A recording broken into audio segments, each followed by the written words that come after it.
সকাল সকাল বোধনের ঢাকের আওয়াজ আমরা শুনতে পাচ্ছি। সবার পাড়াতেই হয়তো এই আওয়াজটা শোনা যাচ্ছে। তো পুজোর ছুটিতে সবারই কিছু না কিছু প্ল্যানিং থাকে। কে কটা ঠাকুর দেখবেন, কোথায় কোথায় যাবেন, কোথায় অঞ্জলি দেবেন, কোথায় ভালো ভালো খাবার খাবেন, বা যারা রান্না করতে ভালোবাসেন এই ছুটিটাতে সুন্দর সুন্দর রান্না করে সেই সমস্ত খাবার খেয়ে এনজয় করবেন। আর আমরা বাগানিরা কিন্তু পুজোর মধ্যে কিন্তু গার্ডেনিংয়ের প্ল্যানিংও করে নিতে পারি। তো সেই সব নিয়ে আজকে ভিডিওতে আপনাদের সঙ্গে কয়েকটা টিপস শেয়ার করব। আপনাদের পছন্দ হলে আপনারা কিন্তু এই প্ল্যানিংগুলো এখনই করে রাখতে পারেন পুজোর ছুটির মধ্যে। তো সবাইকে শুভ ষষ্ঠীর শুভকামনা এবং শুভেচ্ছা জানিয়ে আজকের এপিসোডটা আমি শুরু করছি। Hello friends, welcome to Madhu's dream garden. আপনাদের পুজোর দিনগুলো সবার ভালো কাটুক। সারাটা দিন আমাদের পুজো নিয়ে প্যান্ডেল হপিং করে অঞ্জলি দিয়ে কাটলেও সকালবেলাটা কিন্তু ছাদ বাগানিদের জন্য ছাদে আসতে খুবই ভালো লাগবে। আর শরতের যেহেতু এখন ওয়েদার, বৃষ্টিটাও একটু কমে গেছে, সকালবেলায় ছাদ বাগানটায় আসলে খুবই ভালো লাগে। তো এই সময় বড় কিছু কাজ আমরা করতে পারি না, কারণ কি আমাদের একটু ঠাকুর দেখার ব্যাপার থাকে, অঞ্জলি দেওয়ার ব্যাপার থাকে। ছোট ছোট কিছু কাজ যেগুলো আমরা শীতের বাগানের জন্য আগে থেকেই করে রাখতে পারি। তার মধ্যে প্রথম কাজটা হচ্ছে আপনাদের করে রাখতে হবে মাটি তৈরি। শীতের গাছ বসাতে গেলে আপনারা কিন্তু এখনও মাটি তৈরি করে নিতে পারেন। মাটির রেশিওটা আমি বহুবার বলেছি, তাও আরও একবার আপনাদের সঙ্গে শেয়ার করছি। মাটির রেশিওটাতে থাকবে 50 ভাগ মাটি, 30 ভাগ কোনো সার, যে কোনো কম্পোস্ট, গোবর সার, ভার্মি কম্পোস্ট, পাতা পচা সার, এগুলো দিয়ে, আর তার সঙ্গে 20 ভাগ মতন থাকবে বালি। বালিটা কি করবে, মাটিটাকে অনেকটাই পোরাস করবে। আর শীতের গাছ যেহেতু অনেক শর্ট পিরিয়ডের মধ্যে হয়, মাটিটা যদি ঝুরঝুরে থাকে আর ওই সমস্ত গাছে জলও একটু কম লাগে, জলটা ধরে থাকবে না। কারণ অনেক সময় শীতেও আমাদের মাঝে সাঝে বৃষ্টিপাত হয়, তো যাতে সেই সমস্ত জলগুলো পটে ধরে না থাকে সেই জন্য আমরা বালিটা অবশ্যই দেব। আর দেব সামান্য নিমখোল। এই দিয়ে কিন্তু আপনারা এখনও অল্প স্বল্প শীতের গাছ যারা করবেন মাটিটা তৈরি করে রাখতে পারেন। দ্বিতীয় যে আর একটা ইম্পর্টেন্ট কাজ আপনারা করে নিতে পারেন, সেটা হচ্ছে শীতের বাগানের গাছগুলোর জন্য মিক্স ফার্টিলাইজার তৈরির কাজ। আমি তো কিছুদিন আগেই করেছি, আপনাদের সঙ্গে শেয়ার করেছি। তো এখন কি করছি, মাঝে মাঝে ফার্টিলাইজারটা একটুখানি উল্টে পাল্টে আবার একটু জল ছিটিয়ে রেখে দিচ্ছি। এখনও করলে পরে শীতের গাছে ফুল আসতে এখনও প্রায় 1.5 থেকে 2 মাস বাকি আছে। তো ফার্টিলাইজারটা কিন্তু তৈরি হয়ে যাবে। ফার্টিলাইজার মিক্সিং ভিডিও আমার চ্যানেলে ছোট বড় অনেক রকমভাবে দেওয়া আছে, প্লেলিস্টে গেলেই আপনারা দেখতে পাবেন। সেই রেশিওতে অবশ্যই ফার্টিলাইজারটা তৈরি করে ফেলুন। নিজেরা ফার্টিলাইজার তৈরি করলে কি হয়, ইনগ্রিডিয়েন্টসগুলো কী কী দিচ্ছি সেগুলো সব অথেন্টিক থাকে। বাজারের কেনা যে মিক্স ফার্টিলাইজার, তার মধ্যে কী আছে আমরা তো জানি না। অনেক সময় সেগুলোতে শীতের ছোট ছোট গাছগুলোর ক্ষতি হতে পারে। তো দ্বিতীয় কাজটা হচ্ছে মিক্স ফার্টিলাইজার বানানো, যেটা আপনারা এখনই তৈরি করতে পারেন। পুজোর ছুটি থাকলেও আজকে কিন্তু গ্যালিপ সিড খোলা আছে।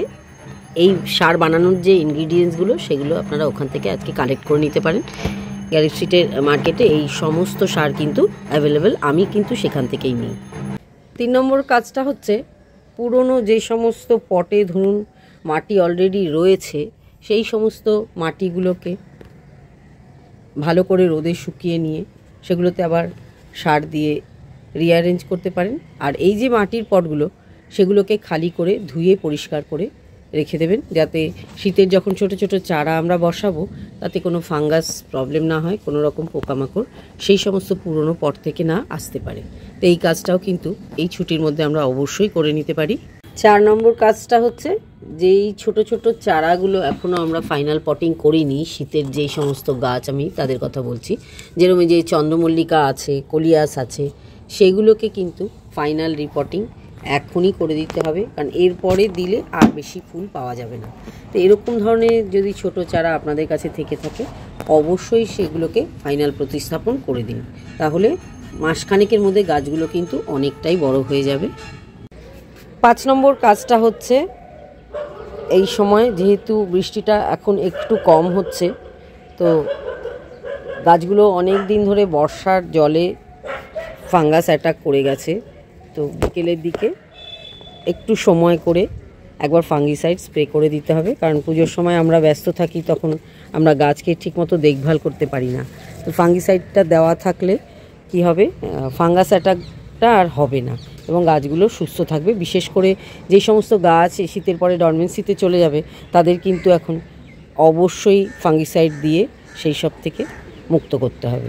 6 নম্বরে আমি বলবো পেস্টিসাইডের কথা। ওই একইভাবে ফাঙ্গিসাইডের মতনই আপনাদেরকে পেস্টিসাইড দিয়ে রাখতে হবে, যাতে কোনো রকম পোকামাকড় অ্যাটাক করে গাছগুলোর ক্ষতি না করে দেয়। এত কষ্ট করে আমরা গাছ বসাই, সেগুলো যদি পোকাতে খেয়ে নষ্ট করে তখন তো খুবই খারাপ লাগে। তো পেস্টিসাইডটাও কিন্তু অবশ্যই দিতে হবে। আর ফাঙ্গিসাইড আর পেস্টিসাইড অবশ্যই আপনারা বিকেলের দিকে দেবেন। তো এখন তো রোদটা অনেকটা তাড়াতাড়ি পড়ে যাচ্ছে, 3:30 থেকে 4টের পরে অবশ্যই আপনারা ফাঙ্গিসাইড আর পেস্টিসাইড অ্যাপ্লাই করতে পারেন। আর এরপরে যে 7 নম্বরের যে কাজটা, সেটা আমি বলবো বাগানটাকে একটু পরিষ্কার পরিচ্ছন্ন রাখতে, তাহলে কিন্তু অনেকটাই সুন্দর দেখতে লাগে। বাগান শুধু করলেই হবে না, তার সৌন্দর্যায়নও কিন্তু করতে হবে। তো আমি যেটা করি, এর আগের দিনের একটা ভিডিওতে আপনাদের দেখিয়েছিলাম যে বৃষ্টি হয়ে গেল, কাদা কাদা হয়ে গেল, আমি সবসময় ঝাড় দিয়ে পরিষ্কার করে ফেলি। বা সকালের দিকে যে শুকনো পাতাগুলো পড়ে সেগুলো একটু সকাল সকাল ঝাড় দিয়ে পরিষ্কার করে রাখলেও কিন্তু বাগানটা অনেকটা সুন্দর থাকবে এবং আগামী শীতের গার্ডেনটা অনেকটাই সুন্দর হয়ে উঠবে। বলতে বলতে ঢাক বাজানো আরম্ভ হয়ে গেছে, হয়তো আমার সাউন্ডটা শুনতে একটু অসুবিধা হতে পারে।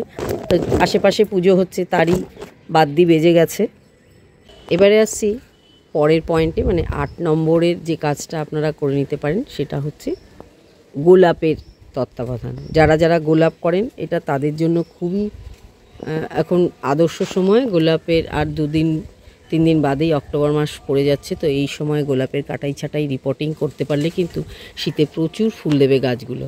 আর এগুলো একটু টাইম কনজিউমিং কাজ, ছুটির মধ্যে করে নিতে পারলে আপনাদের আর অসুবিধা হবে না। দেখতে পাচ্ছেন তো গোলাপের চেহারা চেঞ্জ হয়েছে। আমার কিন্তু অনেক ফুল ফুটছে, যদিও আমি এগুলোকে এখন আর রাখবো না, কাটাই ছাটাই করে ফেলবো। তো যাই হোক, ফুলটা কিন্তু দেখতে খুবই ভালো লাগছে। এবার নেক্সট পয়েন্টে আসি। 9 নম্বর যে কাজটা আমরা এখন আরও একবার করে নেব, সেগুলো হচ্ছে শিউলি ফুল আর স্থলপদ্ম গাছগুলোতে আরেকবার করে মিক্স ফার্টিলাইজার প্রয়োগ করা। কারণ এই সমস্ত গাছগুলো সবে ফুল দেওয়া আরম্ভ করেছে, আরও কিছুদিন ফুল দেবে। তো দেখে বুঝতেই পাচ্ছেন শিউলি গাছটা কতটা কুড়িতে ভরে আছে। এর আগের দিনও এর ফুল দেখিয়েছি। এই সময় আরও একবার মিক্স ফার্টিলাইজার দিতে পারলে কিন্তু ফুলের সংখ্যাটা আরও বাড়বে এবং বেশ কিছুদিন পর্যন্ত ফুল পাওয়া যাবে। আর 10 নম্বর এবং শেষ কাজটা হচ্ছে, এটা যদিও কোনো হাতে কলমে বা গায়ে গতরে খেটে করার কাজ না, সেটা হচ্ছে শীতের বাগানের প্রি প্ল্যানিং। এর আগেও আমি আপনাদের বলেছি, বিভিন্ন চ্যানেল ঘেটে আপনারা এখন দেখে নিতে পারেন কোন কোন নার্সারিতে শীতের ভালো চারা পাওয়া যায়, মানে শীতের সিডলিংয়ের কথা আমি বলছি, এবং সেগুলো অথেন্টিক কিনা, আপনারা যেই গাছটা চাইছেন সেই ভ্যারাইটি পাচ্ছেন কিনা, এগুলো কিন্তু আপনারা এখনই স্ক্রল করে দেখে নিন। তাহলে আপনাদের আর অসুবিধা হবে না যে কোন জায়গায় আমরা যাব, কোথা থেকে চারা কিনবো। এমন জায়গা থেকে হয়তো কিনলেন যে একই গাছ 3-4টে একই ভ্যারাইটি হয়ে গেল। তো সেই সবের জন্য কিন্তু এখনই আপনারা বিভিন্ন গার্ডেনিং চ্যানেল দেখে স্ক্রল করে রাখুন যে কোথায় কোথায় শীতের চারা ভালো পাওয়া যায়। তো এটাই ছিল আমার শেষ কাজ, যেগুলো আপনারা পুজোর ছুটিতে করে নিতে পারেন। তো সবাই পুজো ভালো করে কাটান। আমি কিছুদিন আবার ভিডিও এখন আর দিতে পারবো না, কারণ পুজো নিয়ে সবাই ব্যস্ত, আমিও ব্যস্ত থাকবো। তো এই কাজগুলো অবশ্যই আপনারা করে ফেলুন। আজকের এই ছোট টিপসগুলো আপনাদের কেমন লাগলো অবশ্যই কমেন্টসে লিখে জানাবেন। আজকে তাহলে এখানেই শেষ করছি, দেখা হবে আবার নেক্সট কোনো ভিডিওতে অন্য কোনো নতুন টপিকস নিয়ে। সবাই ভালো থাকবেন, পুজো এনজয় করুন।